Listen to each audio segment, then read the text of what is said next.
Yatish sir, live? Yes, live. Namaste and a warm welcome to day 2 of the My Bharat Lecture series. I am Garv Sethi, a proud volunteer from Disha Bharat. For the past 22 years, Disha Bharat has been at the forefront of value based education, working primarily with students of higher education institutions. Our focus has always been on nurturing holistic individuals by sensitizing students to the physical, emotional, intellectual, social, and spiritual dimensions of their personality. Our 1 day personality development program are known for being not only fun and engaging, but also truly transformative. Do reach out to our team for a student program in your college. My Bharat National Youth Camping is in its 6th edition. The My Bharat camping has evolved into a national movement of patriotism, igniting a sense of purpose and pride across the country. This lecture series, a core part of the camping, aims to spark a thinking revolution, especially among the youth, encouraging them to reflect deeply on what they can do for India and drawing inspiration to help build Bharat as a Vishwa Guru, a global guide. Today, for the second talk in this powerful series, we are honored to welcome Dr. KG Suresh to you all. He is a senior journalist turned academician, educationist, institution builder, socio-political commentator, and communication strategist. He currently serves as Director, India Habitat Center, New Delhi's premier intellectual and cultural hub. Formerly, he was Vice Chancellor of Makhanlal Chaturvedi National University of Journalism and Communication, Bhopal, and Director General of the Indian Institute of Mass Communication. He also served as Founder Dean at UPES Dehradun and Senior Fellow and Editor at Vivekananda International Foundation.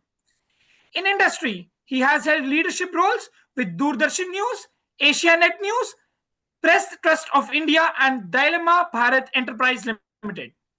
At Makhanlal Chaturvedi National University, he implemented New Education Policy 2020, introduced new departments, chairs, studios, and courses, expanded campus, doubled enrollment, and enhanced revenue. At Indian Institute of Mass Communication, he facilitated deemed university status, set up permanent campuses in multiple states, launched Indian language journalism programs, and initiated the Community Radio Empowerment Center. Founder President of the Global Media Education Council and Vice President of the Indian Communication Congress. He has served on University Grants Commission as an expert panel and several academic councils. A TEDx speaker and Oxford trained public health communicator. He has been on juries for National Film Awards, UNICEF India, and Ramnath Goenka Awards, among others. Recipient of the Ganesh Shankar Vidyarthi Award. He has been designated Commonwealth Youth Ambassador for Peace. His work has taken him across India and to countries including the UK, Japan, South Africa, and more. Today, he'll be speaking on New Age Media, role of media in national integrity, a subject that resonates deeply in today's fast-changing communication landscape. On behalf of Disha Bharat, I warmly welcome Dr. KG Suresh and all our audience joining us for this inspiring session. Thank you. Am I audible? Yes, sir, you're audible, sir. Okay. Thank you, Garv, and thank you, Lavanya. Thank you, Rajesh Padmarji, and all the office bearers and karyakartas of Disha Bharat and My Bharat. My heartfelt thanks to you and to the distinguished young audience that is present here. A happy Raksha Bandhan to you. Perhaps there could not have been a more golden, auspicious opportunity to talk about national unity than Raksha Bandhan itself. Now, I think that, because nationally, this is a symbol of national unity. You have thousands of women who tie this protective raksha on the wrist of our soldiers, our brave armed forces jawans, to tell them that, we know we are safe with you on our borders, and rest assured, your kith and kin are safe with us. So, this is a very solemn occasion, very auspicious occasion for all of us. And today we saw even the Prime Minister celebrating Raksha Bandhan with a tiny tots. So, this is a great occasion of unity. And it is but natural that today we also talk about national unity, because we are we have been for centuries facing a lot of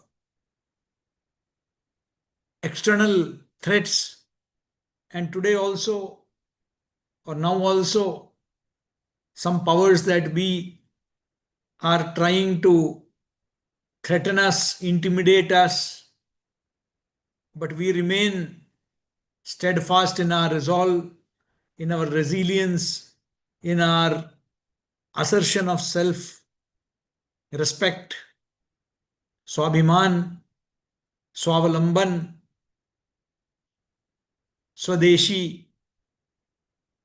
So, our national interest is paramount, howsoever powerful the enemy may be.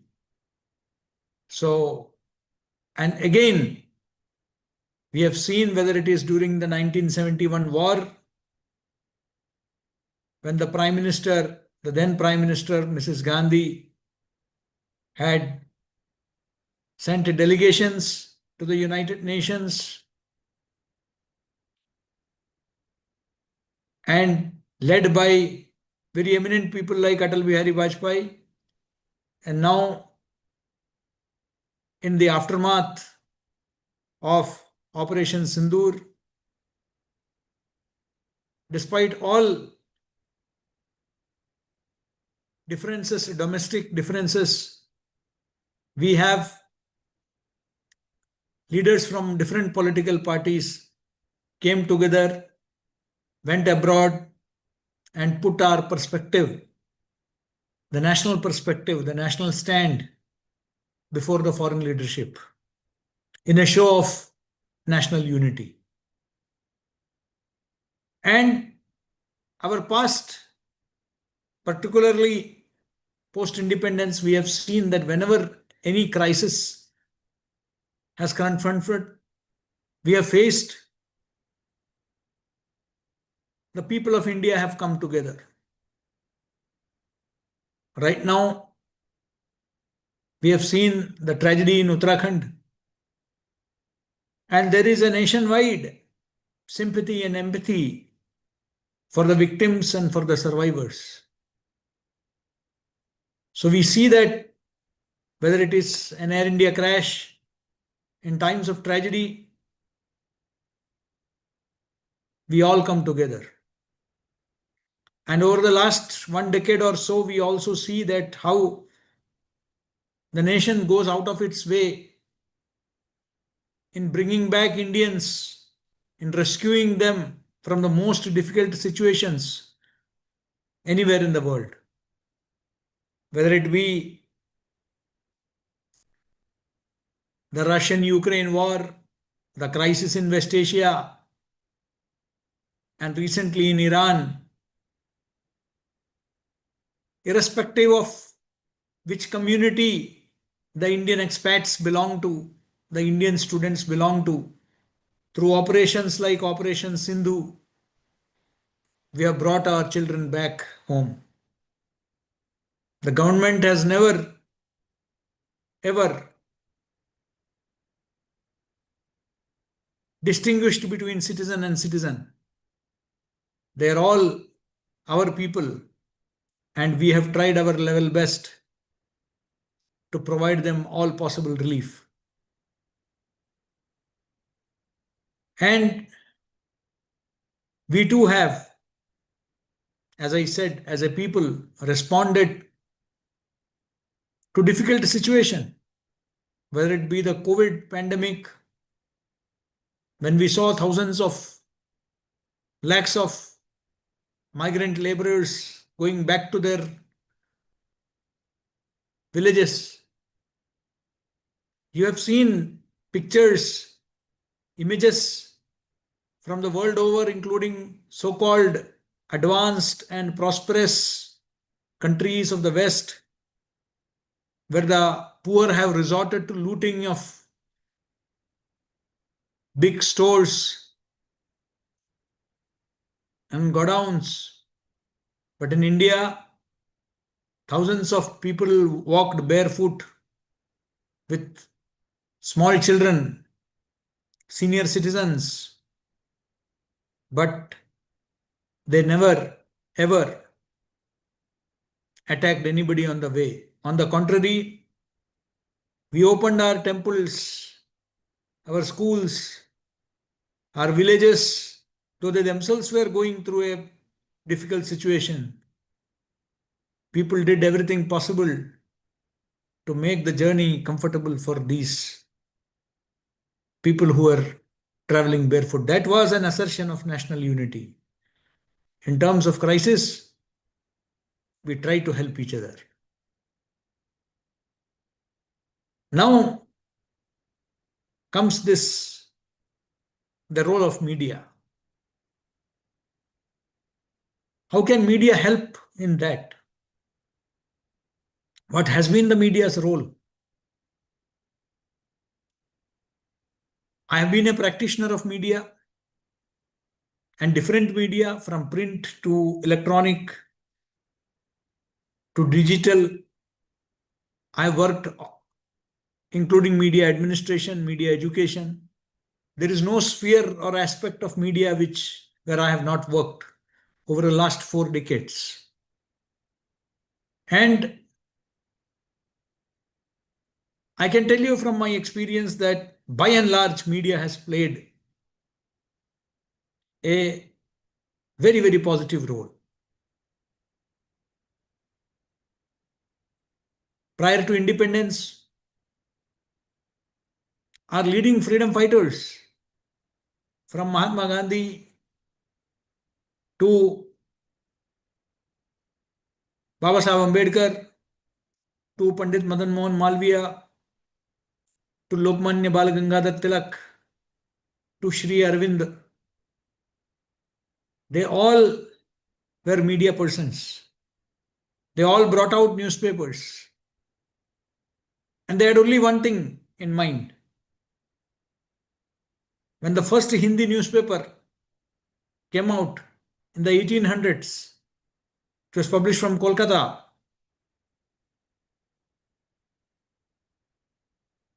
By Pandit Jugal Kishore Shukla. That Pandit Jugal Kishore Shukla brought out Udant Martand, or the rising sun, and which is still celebrated as Hindi Patrakarita Divas or Hindi Journalism Day. The tagline of that publication in the 1800s was हिंदुस्तानियों के हित हेत, हिंदुस्तानियों के हित हेत, in the larger interests of Indians. That remained the motto of Indian journalism for a long time. Many journalists were put behind the bars by the British. All kinds of acts, Rowlatt Act, Vernacular Press Act, you name it, they were all brought in to rein in the press. You had people like Pandit Makhanlal Chaturvedi, after whom the India's largest media university is named, and which I have had the opportunity to lead till few months back as Vice Chancellor. He told the magistrate who was about to give license to him for publishing the newspaper Karamveer from Khandwa in Madhya Pradesh. He told the district magistrate, when asked what is the objective of bringing out the newspaper, he said, to oppose you, to tell you that you are imposing your alien rule on us, that you are oppressors, you are committing atrocities on our people, meting out injustice to our people, and I want to expose all that. He told him on his face and got a license. He was punished. That was the kind of journalism. Gandhiji never took advertisements for any of his papers, including Harijan, Young India. And he used media for three purposes. Not only to create awareness about the atrocities of the British Raj, not only to invoke them to join the freedom struggle, but also to bring about social reforms. Because he accepted that there were inadequacies in our society which needed to be improved, to be reformed. The same was the approach of our other freedom fighters, whether it is Baba Sahib Ambedkar, who talked through his Mook Naik, or the leader of the silent. The media was the voice of the voiceless. Then came independence, which we are going to celebrate next week. And the media played a very constructive role in bringing people together to meet the new challenges of building a new nation, or rather rebuilding a new nation, renovating a new nation, renovating a nation, an ancient nation. And media played its role. Not to say there were no aberrations, there were. And there were also attempts to silence the media at that time also. The first amendment, in fact, was brought during that time only, during the prime ministership of Jawaharlal Nehru. Then came Mrs. Gandhi, and you had the infamous emergency at that time, where thousands of media persons were incarcerated along with political prisoners. Yet there were very sane voices.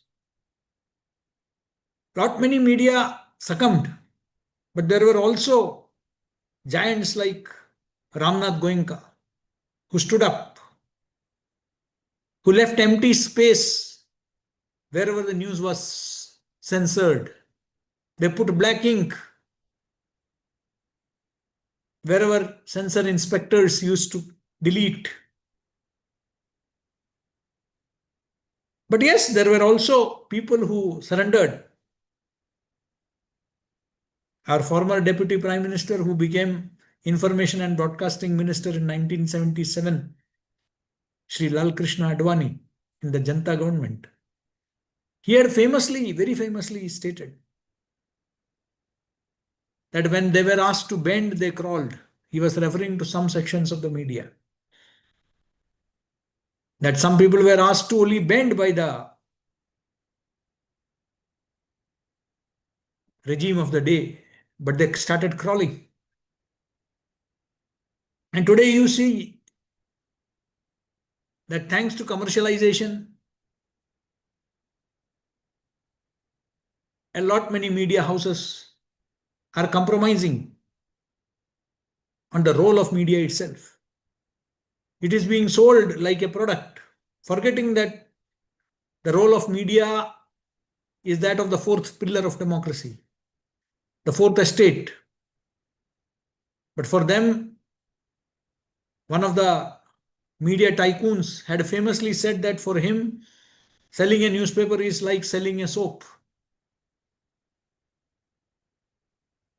So today, unscrupulous elements, property dealers, real estate owners, for some, it has become pure business, an extension of their business to cover up their black business, illegal work, activities, and to some, a purely commercial venture to make money. But a big change has happened over the last 2 decades, ever since the electronic internet revolution has taken place. And that is the digitization that has taken place. Everybody has become a journalist. Earlier, there used to be producers of content and consumers of content. So today you have prosumers. The producer is the consumer and the consumer is the producer. We have new concepts imported, aped from the West, like citizen journalism. Have you heard of a citizen doctor? Imagine somebody, trying to do a surgery without doing any training. He becomes a citizen surgeon, a citizen lawyer, a citizen chartered accountant, a citizen engineer who will build a bridge because he's a citizen. So similarly, citizen journalism. Journalism is a profession which requires a certain kind of training. That training is not just in using the mobile phones, in just aping, trying to become anchors, and in showing whatever you want to show. There are laws which guide the functioning of the media. Earlier under IPC and CRPC, now under the Bharatiya Nyaya Sanhita and the Bharatiya Danda Sanhita. Today you have laws, whether it be defamation, libel, slander, obscenity, vulgarity, the right to information, the IT Act. There are so many laws which have to be followed. But without any training, formal training, a lot many people are jumping into the media bandwagon and are showing whatever it sells, sensationalizing. Now, I am not saying that. I believe that technology has certainly democratized media. And many issues which were perhaps dependent on the so-called mainstream media, thanks to this democratization of technology, there is a democratization of content also. But then right now there are no rules. Anybody and everybody can, through his Facebook page, and today they have the kind of subscribers that they have, is what even small newspapers never used to have. Small and medium newspapers and large newspapers, they cannot claim the kind of audience that some of the individual citizen communicators, I prefer to use the term citizen communicator rather than citizen journalist, they have. Now, why I am mentioning all this is because a lot many vested interests, not that earlier there were no vested interests, there were, but today they are very visible.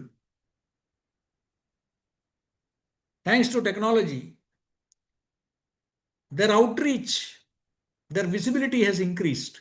So there are anti-social and anti-national elements, darknet, who have now got into the so-called mainstream and are trying to influence young minds. All kinds of people have got into it. There are people with communal agendas, caste agendas, language agendas, regional agendas, who have all crept into, and that is posing a threat.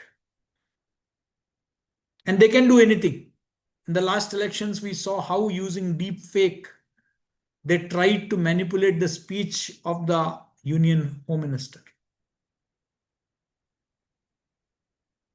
During the farmers' agitation in Punjab, the intelligence agencies were able to identify many such handles, proxy handles, which were actually being run from across the border. But they had very familiar Indian names.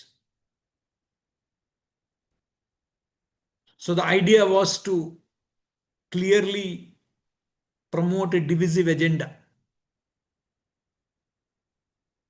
In a country of our size, with 140 crore people, with so many languages, 22 languages, hundreds of dialects, regional variations even in languages and dialects, religious differences, caste and community differences. It is not easy. Now, do we harp on these differences, or do we focus on the aspects that unite us? Of late, as a student of journalism, I still call myself a student of journalism because a student of media. And I believe that it is important to understand, for example, say what is happening in Maharashtra now, or earlier in Karnataka, or in Tamil Nadu, or in any other part of the country. People resorting to violence against fellow Indians.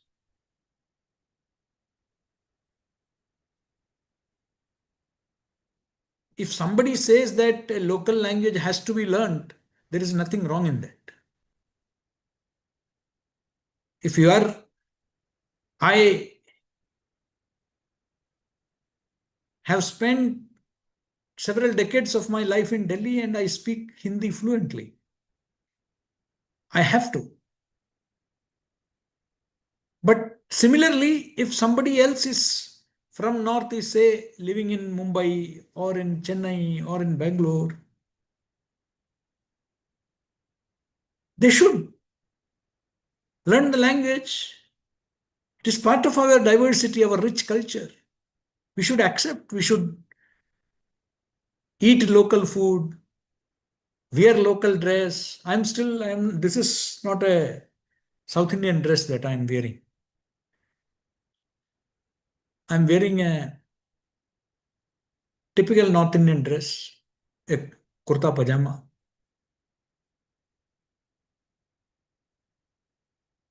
So what is wrong in that? That doesn't make me a less South Indian. But I'm respecting the local customs, the local language, the local, fine. But I should not be beaten up. I should not be hit. Violence should not be perpetrated against me. That is not acceptable. I should be made to understand. Violence will only create more divisiveness, hatred, collective hatred. It will not promote national unity. So there is no place for violence in a civilized society. And particularly when we, want to forge unity in such a diverse society. It's not easy. So we need to emphasize, the media's role is to emphasize those aspects of unity rather than promote. I'm not saying don't report such incidents. but don't report in such a manner that it creates mutual hatred.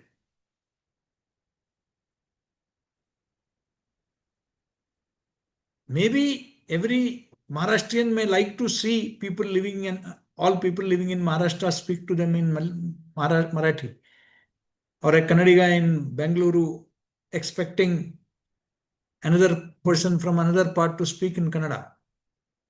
Nothing wrong. But to beat him or her up, that does not represent the view of the general Marathi, Maharashtrian, or the Kannadiga, or the Tamilian. Because we Indians are peace loving.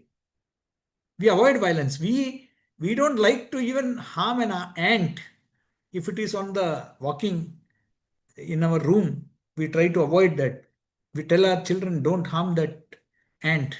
If it is not biting you, you should not hit it.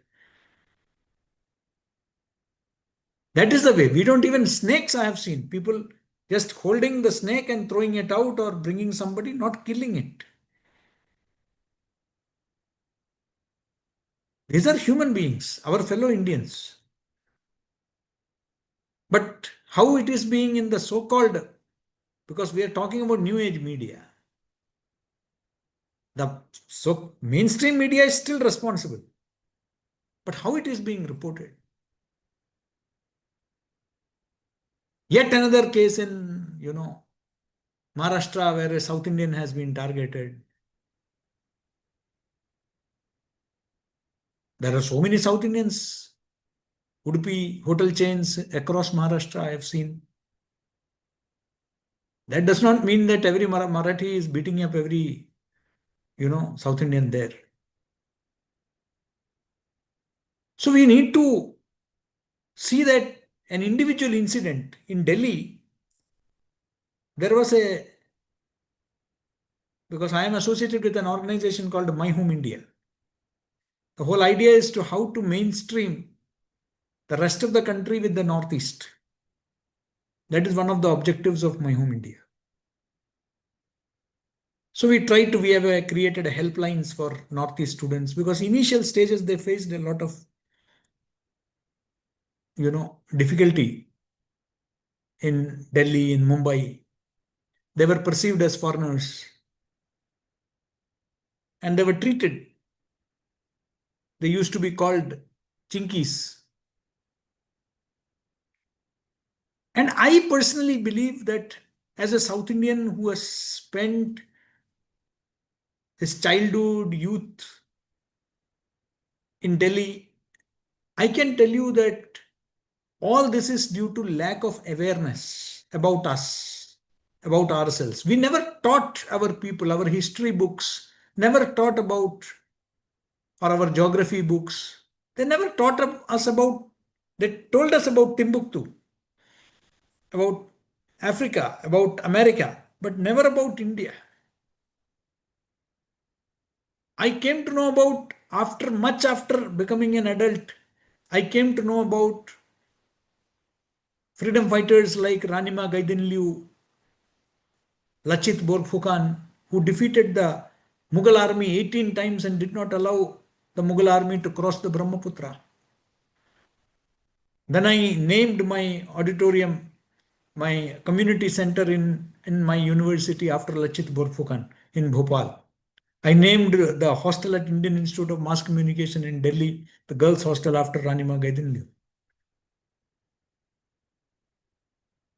Because we need to create awareness. We were not aware. Thanks to the Amrit Mahotsav, 75 years of independence, we came to know about so many freedom fighters about whom we have never heard about. Nobody had used to speak about them. Devi Ahilya, some names were there. But except that, the kind of work that was done by so many people were never highlighted. So similarly, we never knew about our own. I still remember NCERT textbooks. The entire South Indian medieval India, there is only one chapter. There was only one chapter which dismissed the entire South Indian history in one chapter. And we had chapters and chapters on the Delhi Sultanate, the Lodhis, the, Tughlaqs, the Mughals. But only one chapter, the Cholas, Cheras, everybody was, dismissed. Very, very little awareness about ourselves. Northeast did not exist. And I still remember as a young child at that time, because the entire concept was during British time, most of the south, except say Hyderabad, Mysore, Travancore, some princely states, majority of the areas came under the Madras presidency. So anybody coming from down south was a Madrasi. And they continued to, in the entire 60s and 70s and up to 80s, people used to refer to anybody coming from down south as Madrasis. But slowly, South Indians, Keralites, Kannadigas, Telugus, then they started realizing, oh, there is different. There came more people coming and settling down in Bangalore, going for jobs. The understanding increased. We started knowing each other. Now it is very common arranged marriages between North Indians and South Indians. I have attended so many in Delhi. Earlier, at one point, it was unthinkable. Inter-regional marriages were unthinkable. So, these things were, that is how we come together as a people, by understanding each other, but knowing about each other. That is where the media's role is, not in highlighting the differences. What role can media play? The role of the media is to bridge this communication gap, misunderstandings. So the focus, unfortunately, as I said in the case of My Home India I was talking about, we found that there was a clash between a boy from Arunachal Pradesh and a shopkeeper. It was a fight between a shopkeeper and a consumer over something which can happen between a, Tamil shopkeeper and a Tamil, customer, a Punjabi shopkeeper and a Punjabi customer. It can happen between anybody. At that time, we don't report that, UP customer beaten up by Punjabi shopkeeper. We don't report. But the way the newspaper, and obviously the shopkeeper got enraged. He started beating up the boy. And so the headline was yet another attack on a student from Northeast. Neither the customer, the shopkeeper knew that he was from Northeast, he was from Arunachal Pradesh. For them, in an area like Kotla in Delhi, for them, somebody looking, a Mongoloid looking person could be a Nepali, could be anybody. So he did not beat him up because he was from a particular. It was a clash between a customer and a shopkeeper. Wrong. Condemnable. But the way it was highlighted, that in yet another shocking incident, a racial attack, it was as if we had racism in this country. I remember very well that when I went to Mizoram, where during my tenure as DG, we had set up the Mizoram campus of IIMC. I had gone to meet the then Chief Minister, Mr. Lalthan Hawla. And he asked me one interesting question. He said, Sureshji, many people when I travel to different parts of the country, they ask me, you don't look like an Indian. May I ask you something? I said, yes. He said that, how does an Indian look like? Now, unlike the Japanese or the Koreans or the Thais, we don't have the same features, all Indians. Somebody in Kashmir looks totally different from somebody in Tamil Nadu. So that is not the basis of our unity, our look, our language, our customs, our cloth.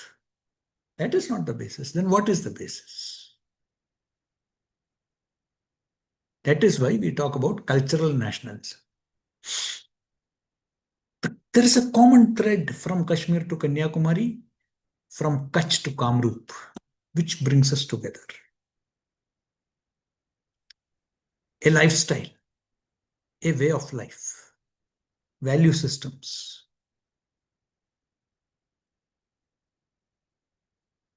The family values, the upbringing. But how many media is focusing on this?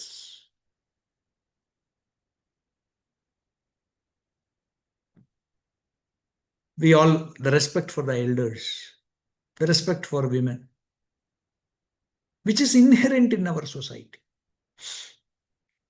The same thing is followed all over. There are aberrations, I'm not saying. How we treat our elders, how we treat the joint family system, eating together, praying together, rituals. Variations may be there here and there. But you will have an Annaprasham right from Kashmir to Kanyakumari.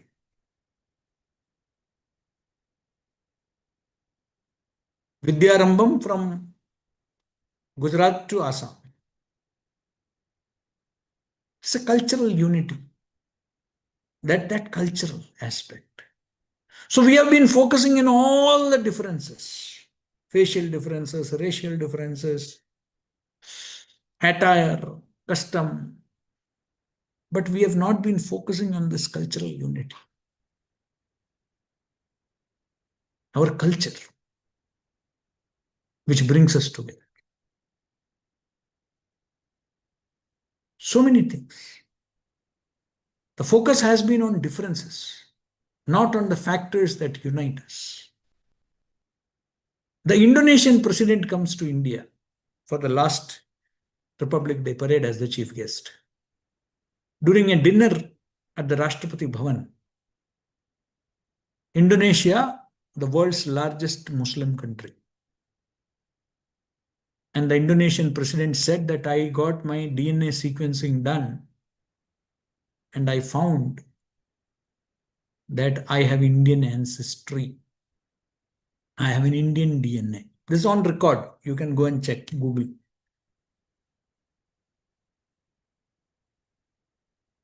I have traveled extensively in Southeast Asia. It is uncommon in Delhi to find buildings with,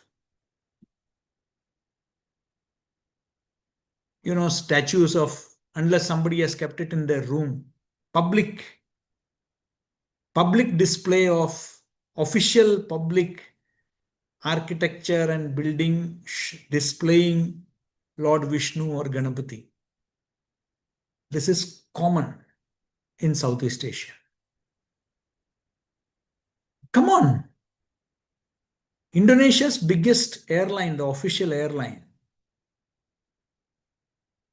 the state carrier, its name is not Air Indonesia. We had in Air India.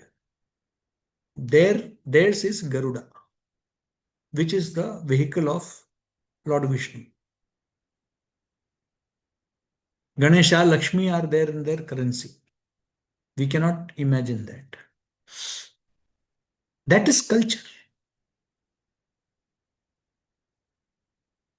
At the Swarnabhumi airport at Bangkok, I had gone for both the World Sanskrit Conference and the World Hindu Conference. At the Swarnabhumi airport, you can see perhaps one of the most beautiful recreation of the Samudra Manthan. The churning of the oceans by the Devas and the Asuras. That is so It's a long tableau that they have depicted at the heart of the airport. Everybody comes and tries to see. That is officially at the airport, at the Suvarnabhumi airport. Do we have such public displays? Because their focus is on you know, the unity, factors that unite us. Every Korean very proudly says that they are descendants of a princess from Ayodhya. In Thailand, the most ancient city which I got to visit from Bangkok was Ayutthaya, named after Ayodhya. You feel such a sense of pride, but do we have that sense of pride? Because we have been focusing on those things, divisive aspects. Thankfully, today, there is a growing realization even in this country.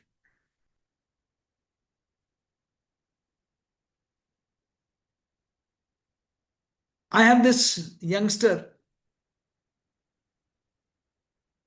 Syed Akhtar, who has now started a foundation named after Veer Abdul Hamid, who blew up the American patent tanks in the 1965 war against Pakistan.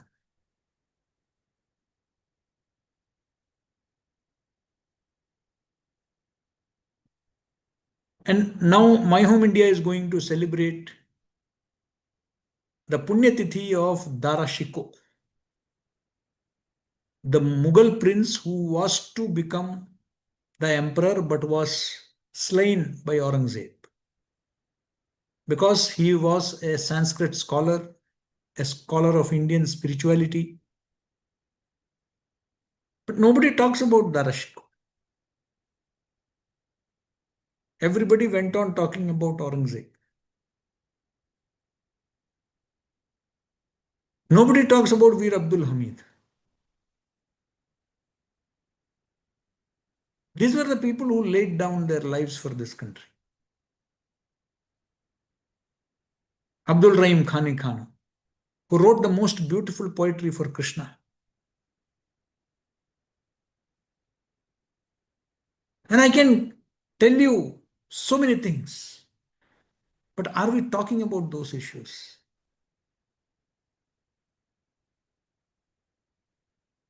The Mahabharata, which we all saw on Doordarshan, which is still a hot favorite, which was replayed during Doordarshan.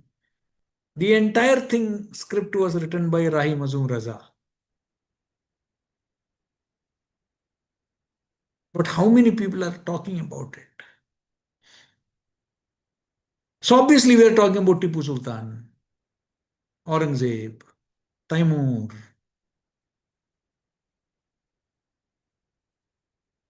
But these aspects, how much media is talking about? To bring about unity, these people who, who understood India, its diversity, its beauty, and celebrated them. Not people who imposed jizya, who demolished temples, broke idols. They should not be the heroes.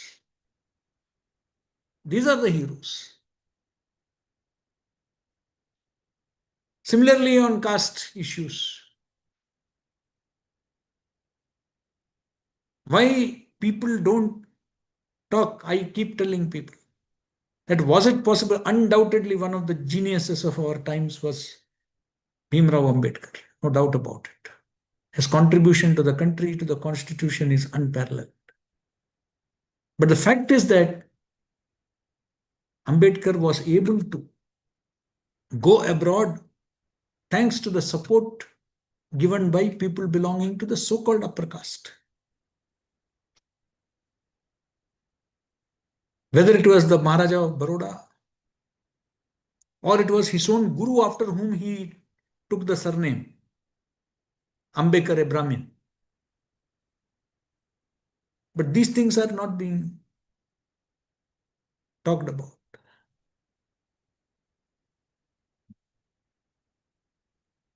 When Adi Shankaracharya was crossing the path in Varanasi, he came across a Chandala. So here was a Nambudri Brahmin who would not allow even a shadow of a so-called untouchable to fall on him. His disciples, when they saw him, he said that, go out of the way. So he asked Adi Shankaracharya, who should go out of the way, the body or the Atman? And Shankaracharya fell at his feet. And there is that sloka which says that, one should gain knowledge even from a Chandala. That is that context. That is the, spirit that we have celebrated in this country. But nobody talks about that.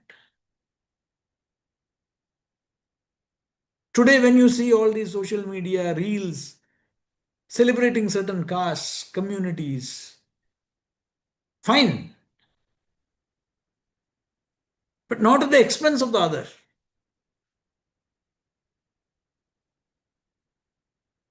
If a community is great, it is great. No doubt, every community has contributed to this country. But the greatness of my community cannot be at the expense of somebody else. That, oh, you were nothing but for us. It doesn't work like that. But unfortunately, today in the new age media, you see this, particularly in the north, up north, every community has started their own reels, blogs, which, they highlight the caste factor.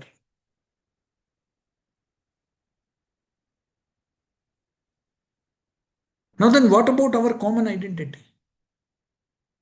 Who are we?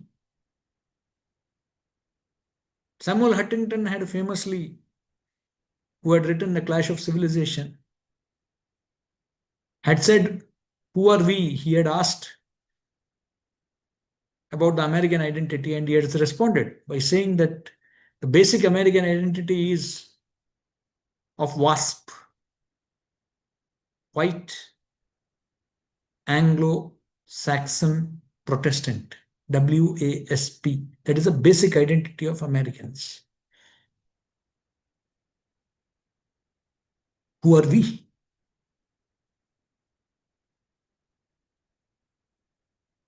So many identities, sub-identities, within sub-castes, subcastes, within languages, dialects. But what is our big identity? We are Bharatiyas. We started as Sanatanis. Our forefathers are the same. Despite all the Aryan invasion theory and all that nonsense, it has been conclusively scientifically established that the DNA of the people of South Asia are one and the same. Maybe we belong to different stocks, but we all come from, there may be an upper edge of certain ethnic groups, but by and large, we all came from the same stock. We have the same DNA. That has been conclusively established. But then what are we talking about? What is our larger identity?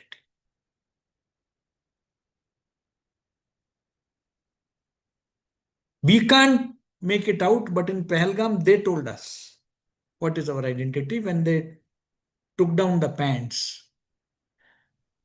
At that time, they did not ask which language you are talking, which caste you belong to. Nobody asked.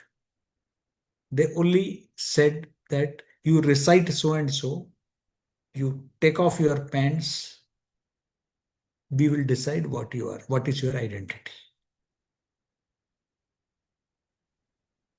We need to understand.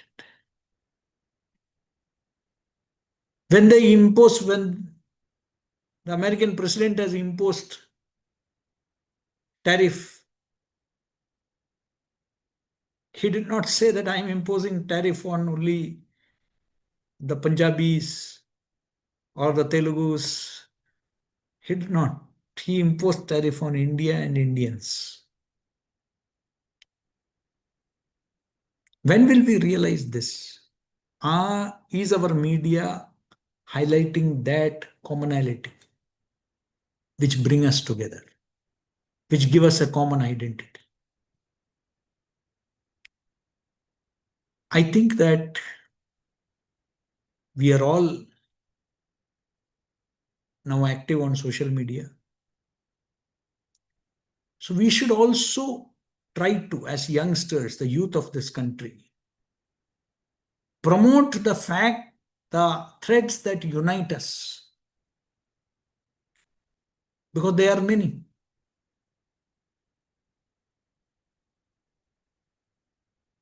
You cannot,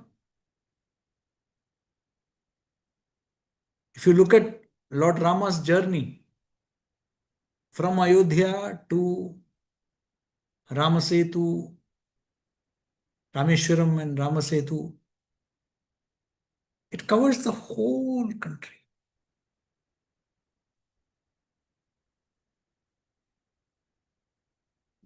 If you look at Shankara's journey, when he established the mutts all over the country, traveled up to Kashmir. He could have gone beyond to West Asia, but he did not. At Kashmir in Srinagar, where he visited, where there is still a shrine, Shankaracharya Hill it is called, after reaching there he stopped. He did not get into China because he knew this was the geographical boundary of Bharatavarsha, the cultural boundary. Went to Kamakhya, then south, Kanchi, Sringeri. So we need to understand this. This concept of Bharata, right from Upanishads, it has been very clearly mentioned that the land from the south of Himalayas to the ocean in the south, that is Bharata. But then the so-called modern education, Macaulayan education, has taught us that it was the British who, because of their railways, we got united. They built their railways to bring their troops, not to unite us. They rather gave us a kick, parting kick, in the form of partition. And that is why the Prime Minister has invoked us to observe Partition Horror Day, Vibhajana Vibhishika Divas, Vibhishanika Divas. The horrors of partition. Lest we forget, we have named our part of Bengal as West Bengal because we want our generations to remember that there is an East Bengal also which belongs to us. This is only the western part which is with us.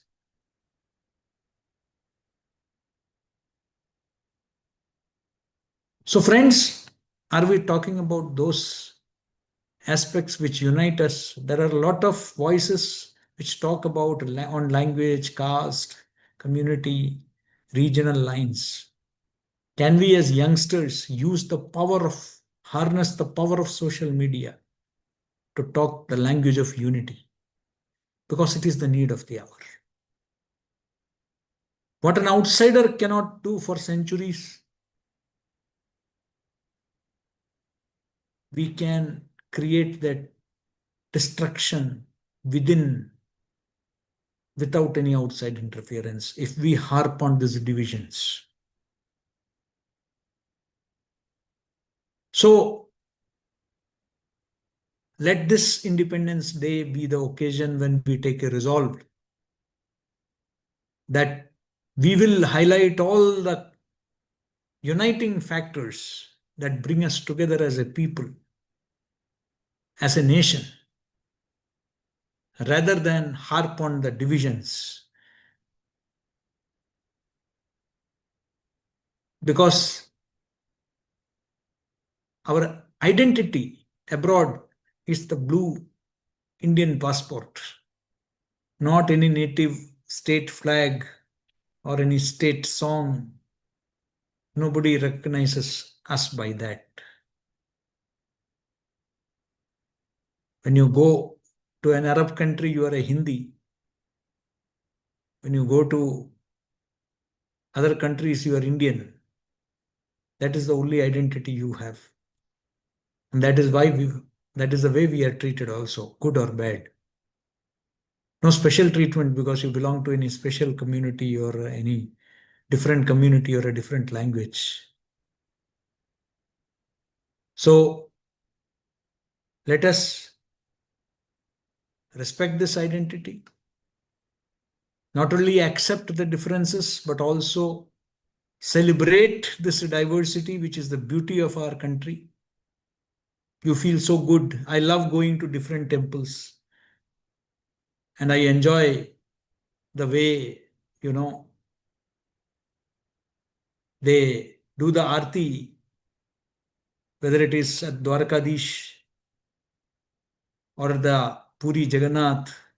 It is so beautiful. But everything else remains the same. I often say that people talk about casteism and all that, but I don't think that it has ever crossed our mind that Krishna was a Yadava. In the modern sense, OBC, our day starts by remembering the Lord's name. We would ever look at Lord Rama as a Kshatriya or Valmiki as a Dalit. What all politics has done to us.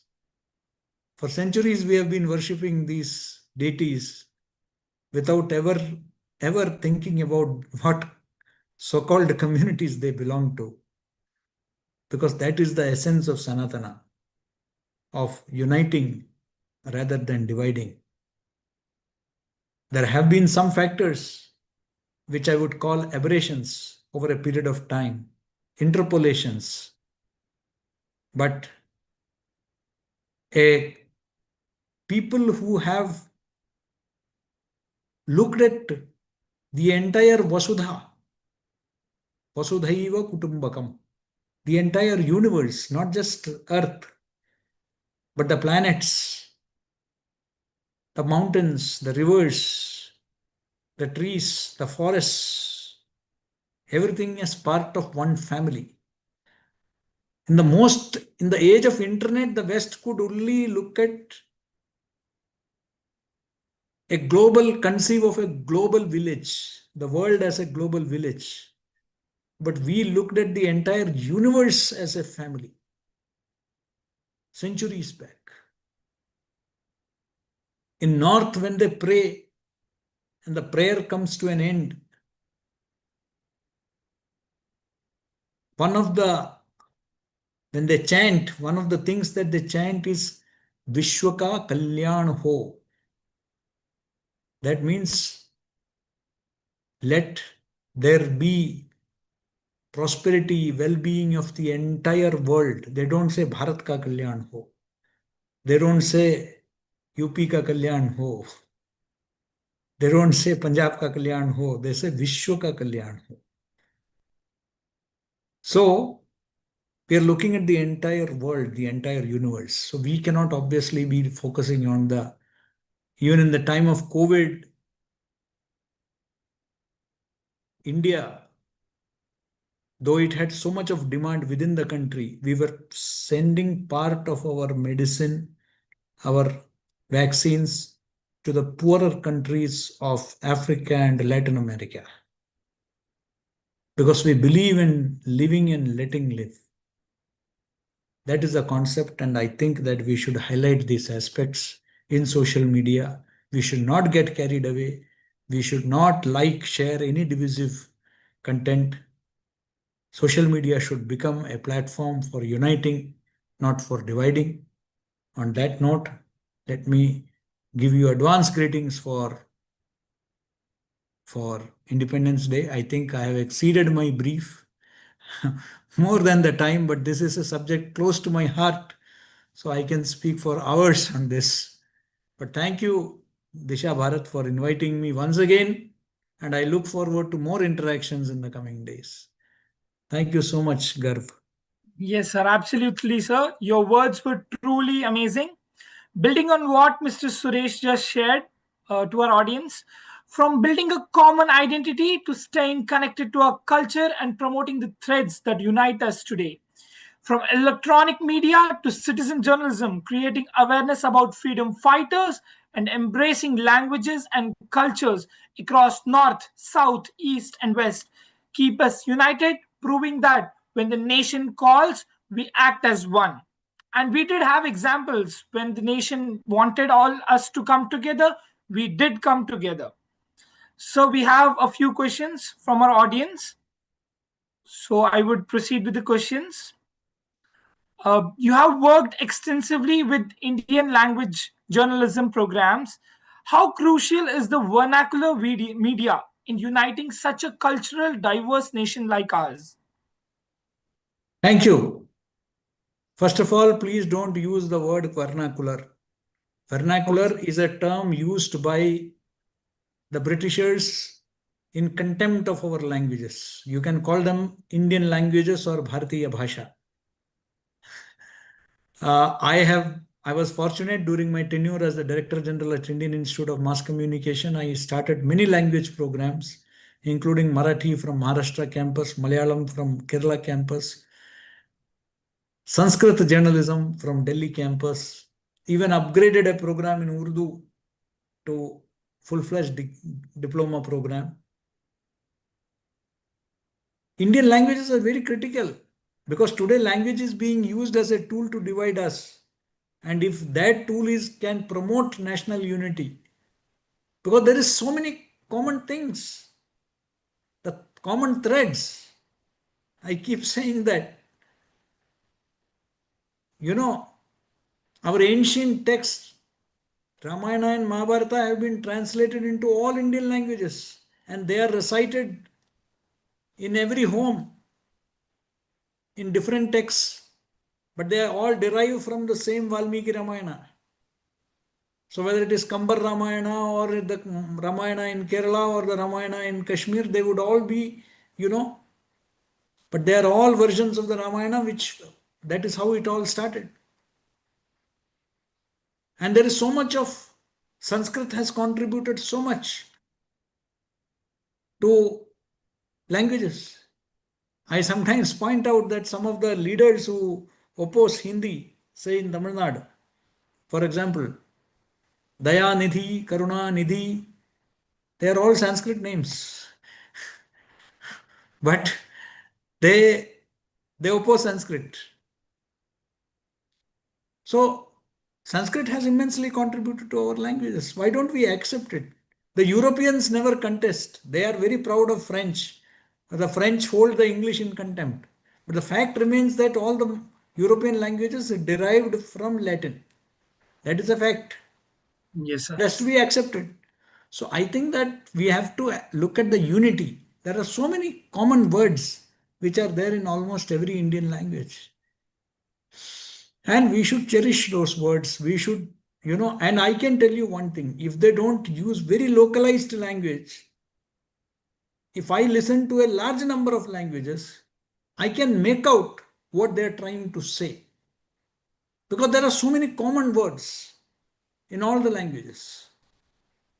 So, though I don't understand all the South Indian languages, if I listen to it, and if the speaker is not speaking at the speed of, say, Shatabdi or Rajdhani, but at a very normal conversation, I can make out most of what he or she is saying without even studying that language.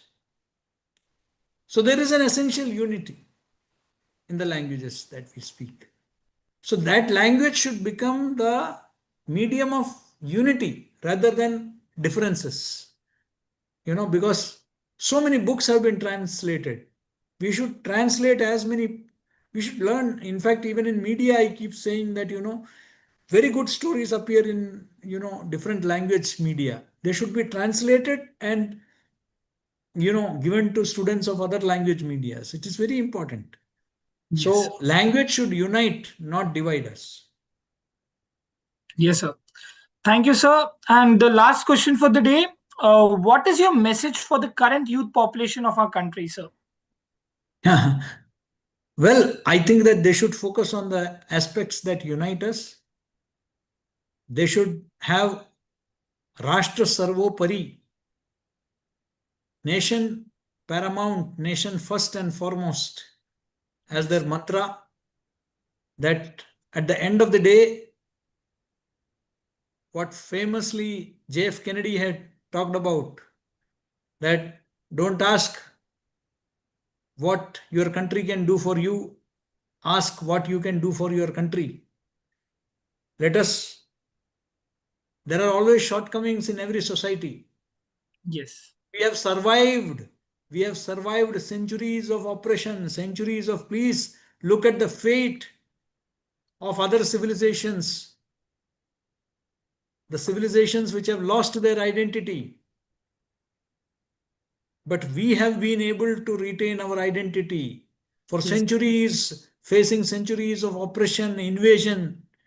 That is the beauty of this culture, that we have survived.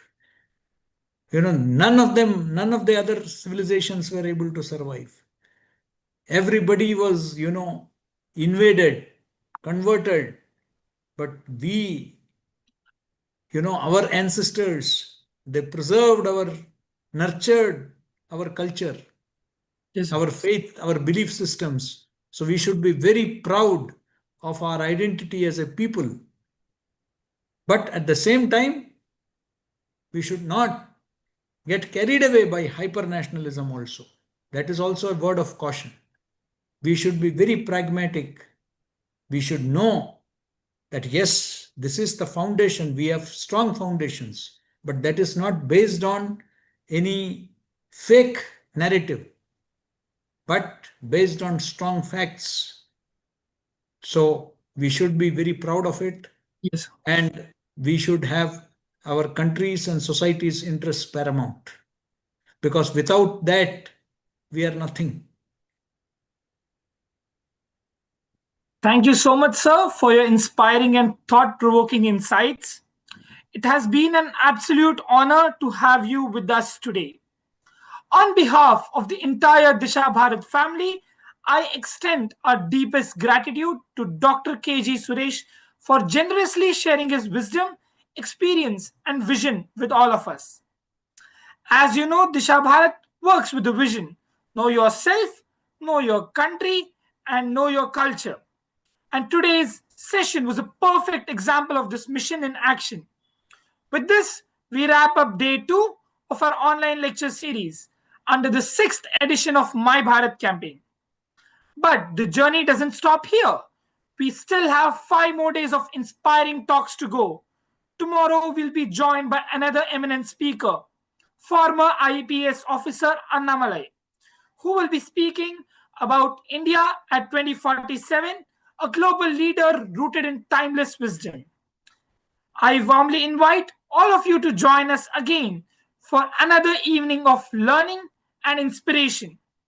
Today's talk on New Age Media, role of media in national integrity, has shown us how media can do much more than inform.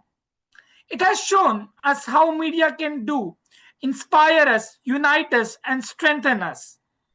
We understand how ethical journalism and responsible communication can preserve nation values. Thank you once again to all our viewers for being part of this session. Let us meet again tomorrow with the same energy and enthusiasm. Namaste and have a wonderful evening.